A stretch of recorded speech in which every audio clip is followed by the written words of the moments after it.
भौम, मंगल, प्रदोष व्रत कथा, पूजा विधि, उद्यापन विधि। मंगलवार के दिन पड़ने वाले प्रदोष व्रत को भौम प्रदोष व्रत या मंगल प्रदोष व्रत कहा जाता है। इस व्रत को करने से भक्तों की स्वास्थ्य संबंधी परेशानियां दूर हो जाती हैं और उनके शारीरिक स्वास्थ्य में सुधार होता है।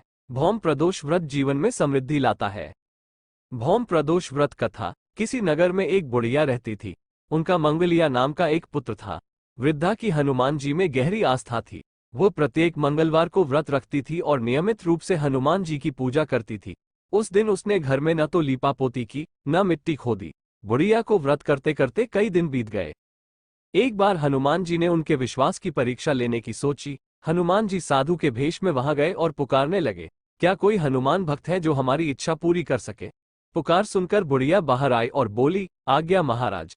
साधु के वेश में हनुमान ने कहा, मुझे भूख लगी है, मैं भोजन करूंगा, आप मुझे कुछ जमीन दे दीजिए।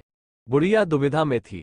अंततः उसने हाथ जोड़कर कहा, महाराज, यदि आप मुझे कूदने और मिट्टी खोदने के अलावा कोई और आदेश देंगे तो मैं उसे अवश्य पूरा करूंगा।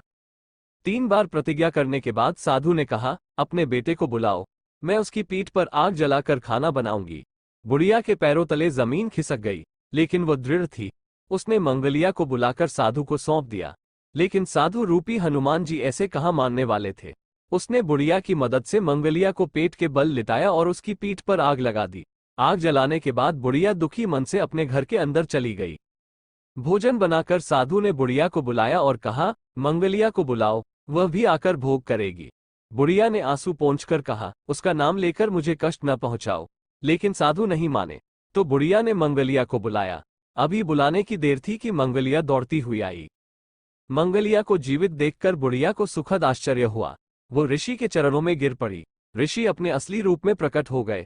अपने घर में हनुमान जी के दर्शन पाकर बुढ़िया का जीवन सफल हो गया। सूत जी ने कहा, मंगल प्रदोष व्रत से शंकर, हनुमान भी रुद्र हैं और पार्वती जी भक्तों को साक्षात दर्शन देकर आशीर्वाद देते हैं। भौम, मंगल, प्रदोष व्रत विधि। भौम, मंगलवार, प्रदोष व्रत के दिन व्रती को सुबह जल्दी उठना चाहिए, स्नान करना चाहिए और अपनी दैनिक दिनचर्या से निपटकर भगवान शिव की पूजा करनी चाहिए। पूरे दिन मन में ओम नमः शिवाय का जाप करें। पूरे दिन निराहार रहें। त्रयोदशी के दिन भगवान शिव की पूजा प्रदोष काल में यानी सूर्यास्त से 3 घड़ी पहले करनी चाहिए। भौम प्रदोष व्रत की पूजा शाम 4:30 से 7 बजे के बीच की जाती है। व्रत करने वाले व्यक्ति को शाम के समय दोबारा स्नान करना चाहिए और साफ सफेद कपड़े पहनने चाहिए। पूजा स्थल या पूजा स्थल को शुद्ध कर ले। भक्त चाहे तो शिव मंदिर में जाकर भी पूजा कर सकते हैं। 5 रंगों से रंगोली बनाकर मंडप तैयार करें। पूजा की सारी सामग्री एकत्र कर ले। किसी बर्तन या लोटे में शुद्ध जल भरें। कुश के आसन पर बैठकर भगवान शिव की विधि विधान से पूजा करें। ओम नमः शिवाय कहते हुए भगवान शिव को जल चढ़ाएं। इसके बाद हाथ जोड़कर भगवान शिव का ध्यान करें। ध्यान का स्वरूप करोड़ों चंद्रमाओं के समान दीप्तिमान, 3 नेत्रों से युक्त, पिंगल रंग की जटाजूट धारण करने वाली, मस्तक पर चंद्र आभूषण धारण करने वाली, नीले गले और अनेक रुद्राक्ष मालाओं से सुशोभित, वरदान वाले हाथ वाली, त्रिशूल धारण करने वाली, सर्प कुंडल धारण करने वाली, व्याघ्र चर्म धारण करने वाली, रत्नजड़ित सिंहासन। लेकिन भगवान शिव हमारी सभी परेशानियां दूर करें और हमें सुख समृद्धि प्रदान करें। ध्यान के बाद भौम प्रदोष व्रत की कथा सुने या सुनाएं। कथा समाप्ति के बाद हवन सामग्री को मिलाकर 11 या 21 या 108 बार ओम ह्री क्लीम नमः शिवाय स्वाहा मंत्र से आहुति दें। इसके बाद भगवान शिव की आरती करें। उपस्थित लोगों को आरती उतारें। सभी को प्रसाद बांटें। उसके बाद भोजन करें। भोजन में मीठी सामग्री का ही प्रयोग करें। भौम प्रदोष व्रत उद्यापन विधि। स्कंद पुराण के अनुसार व्रती को कम से कम 11 या 26 त्रयोदशी व्रत के बाद उद्यापन करना चाहिए।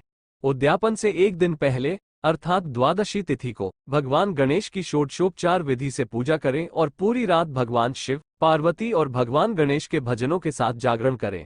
उद्यापन के दिन सुबह जल्दी उठकर नित्य कर्मों से निवृत्त हो जाएं। साफ कपड़े पहने। पूजा कक्ष को साफ करें। पूजा स्थल पर रंग बिरंगे वस्त्रों और रंगोली से मंडप बनाएं। मंडप में एक चौकी या तख्त पर शिव और पार्वती की मूर्ति स्थापित करें। अब शिव पार्वती की विधि विधान से पूजा करें। भोजन अर्पित करें। सोम प्रदोष व्रत की कथा सुने या सुनाएं। अब हवन के लिए 1.25 किलो आम की लकड़ी को हवन कुंड में व्यवस्थित करें। हवन के लिए गाय के दूध में खीर बनाएं। हवन कुंड की पूजा करें। हाथ जोड़कर हवन कुंड को प्रणाम करें। अब आग जला लें।